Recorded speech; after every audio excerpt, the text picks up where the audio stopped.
Mehndi night হলো আইবুড়ো ভাত, তার সঙ্গে হয়েছিল বিকেলবেলা শাখা পড়া। এরপর সমস্ত কিছু সেরে রাত্রেবেলা শুতে না শুতেই ভোর হয়ে গেল। আর ভোরবেলা আমাদের রিচুয়ালস, ভোরের দিকে 4টের সময় উঠে কাকে কলসি এবং সমস্ত কিছু আশীর্বাদের জিনিস নিয়ে মা গঙ্গার কাছে যেতে হবে। কাছাকাছি গঙ্গা না থাকায় আমরা চলে গেছিলাম কাছাকাছি একটা পুকুরে। আমার ছোট পিসি, ফুল পিসি, দিদি ভাই, দাদা ভাই, পিসুরা সবাই মিলে ভোর 4টের সময় উঠে রেডি হয়ে গেছে সামনের একটা পুকুরে, কারণ এখানে গঙ্গা নিমন্ত্রণ এবং গঙ্গা মায়ের আশীর্বাদ নিয়ে আসতে হবে।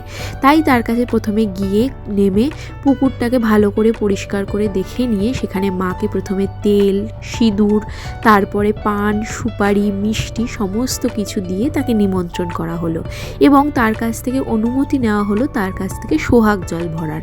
এই রিচুয়ালসটা তোমাদের কাদের কাদের আছে আমাকে অবশ্যই কমেন্ট করে জানিও। আর এতদিন পর্যন্ত সবার, মানে আমার দিদি ভাইয়ের, ছোট পিসির সবার রিচুয়ালসগুলো আমি এনজয় করেছি এবং এতদিন পর্যন্ত দেখেছি। ফাইনালি আজকে আমার দিন, যে আমার জন্য সোহাগ জল ভরতে যাওয়া এবং গঙ্গা নিমন্ত্রণ হচ্ছে। এখানে মা গঙ্গাকে ভালো করে বরণ করে নিয়ে তাকে নিমন্ত্রণ করে তাকে ধূপ দীপ দেখিয়ে তার কাছ থেকে আশীর্বাদ নিয়ে সোহাগ জল ভরে নেওয়া হলো।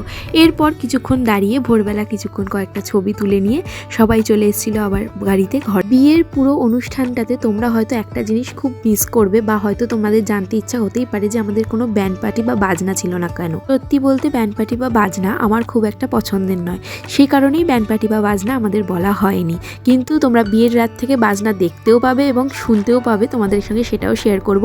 সেটা আমাদের বাড়ির তরফ থেকে নয়, ছেলের বাড়ির তরফ থেকে। আজকে বাই।